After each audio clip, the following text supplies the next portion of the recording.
ओम शांति। आज 17 अप्रैल 2023 है और प्यारे बाबा के साकार रूप से चले हुए मधुर महावाक्यों को स्पष्ट करेंगी आदरणीय आशा दीदी। ओम शांति दीदी। ओम शांति। बाबा ने कहा, मीठे बच्चे, माया के वश हो, ईश्वरीय मत के विरुद्ध कोई कार्य नहीं करना, कभी भी बाप की निंदा नहीं कराना। जब हमको शिव बाबा संगम युग पर मिल गया और हमको पूरा निश्चय भी है, परिचय भी है, हमारा संबंध भी है और हमको ये रियलाइजेशन भी है कि वो हमारा अनादि पिता है और हमको राह दिखाने वाला है, सच्ची मत वही देता है, फिर हम अपनी मत क्यों चलाते?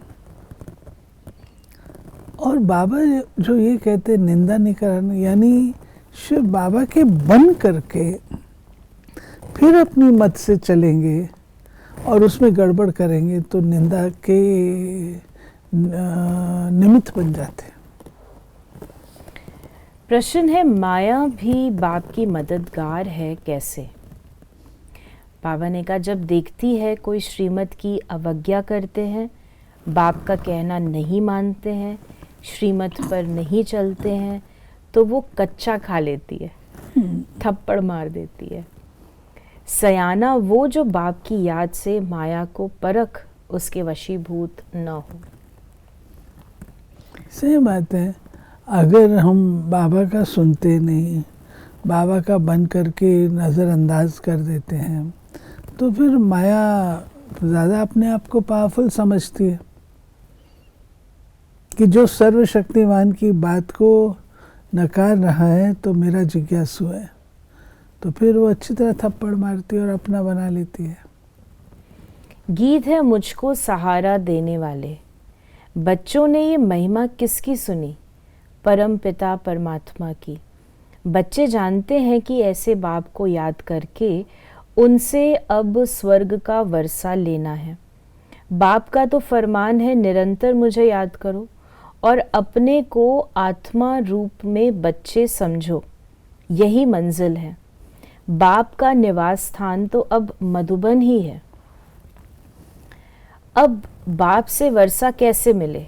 जितना जो बाप को याद करते हैं उतना उनके पाप कटते जाते हैं और जो बाप के वर्षे को याद करते रहते हैं उनके खाते में खजाना जमा होता रहता है। ये एक किस्म का व्यापार है जो बाप सिखाते हैं। ऐसे बाप को तो निरंतर याद करना पड़े। अगर याद नहीं करते तो माया थप्पड़ मारती है। माया कोई कम नहीं है। देखिए, बाबा ने हमको हमारी सिक्योरिटी का साधन बताया है, वो है बाबा की याद, बाबा की पढ़ाई, बाबा की बताई हुई धारणा, बाबा की बताई हुई मर्यादा। इनमें से कोई भी चीज़ के पार हम जाते हैं तो माया तैयार बैठी है, फिर वो थप्पड़ लगा देती है। बाबा ने कहा, भल स्थूल व सूक्ष्म सर्विस भी करता रहे, लेकिन बाप से योग लगाना नहीं जानते तो उसे सपूत बच्चा नहीं कहेंगे।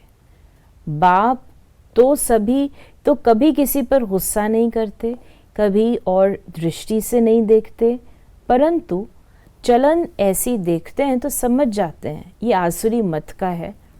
माया एक ही घूसे से एकदम खत्म कर देती है, फिर कितना विघन डालते हैं। उनका जितना बड़ा पाप बनता है उतना अज्ञानी मनुष्य का नहीं बनता। आए हैं बाबा के पास कुछ प्राप्ति करने के लिए, ये तो अच्छे भले बाहर थे ना। बाबा का बनने का अर्थ क्या है?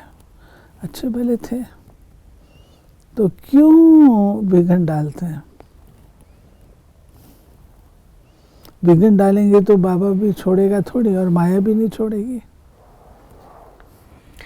फिर बाबा ने कहा, बाबा बच्चों को कितना युक्ति से उठाते हैं, परंतु माया ऐसी है जो ऐसा वार करती है जो निंदा कराने के निमित्त बन पड़ते हैं। जो सयाने बच्चे हैं वो तो एकदम वो कदम कदम बाप की श्रीमत पर चलते हैं। बाप की पहली पहली आज्ञा है, मुझ पारलौकिक बाप को याद करो तो सुधार हो। जो बाप से योग नहीं लगाते, श्रीमत पर नहीं चलते, तो माया बेटी उन्हें खा लेती है। बाबा ने कहा माया बेटी यानी बाबा की बच्ची। वो बाबा उसका उपयोग करते हैं बच्चों का टेस्ट लेने के लिए, इसलिए बाबा कहता है माया को बेटी कहते हैं क्योंकि मदद करती है।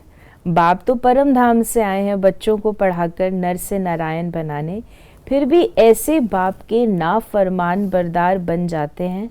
बाहर निकलने से ही माया का थप्पड़ लग जाता है, फिर तरस पड़ता है। कहाँ कहाँ बेचारी कन्याओं माताओं पर बंधन आ जाते हैं। काम का हल्का नशा भी हुआ तो गिर पड़ते हैं, फिर अबलाओं पर कितने अत्याचार होने लगते हैं।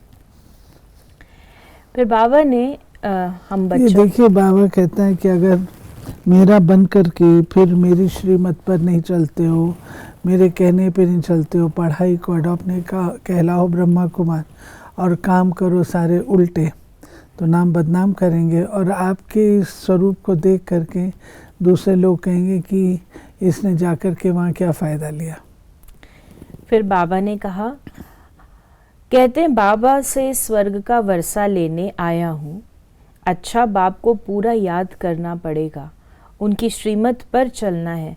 नहीं चलेंगे तो फिर जैसे का वैसा बन जाएंगे, फिर कल्प कल्प गिरते ही रहेंगे, फिर कभी उठ नहीं सकेंगे। अभी पुरुषार्थ किया तो ऊंच से ऊंच बन सकते हैं। बाप कितना समझाते हैं, बोर्ड पर भी लिखा हुआ है, ईश्वरीय विश्वविद्यालय परमपिता परमात्मा ने स्थापन किया है, उनसे स्वर्ग की राजाई का वर्षा पाना है। अगर यहाँ आकर और फिर चले जाएं तो सब कहेंगे शायद ईश्वर नहीं है।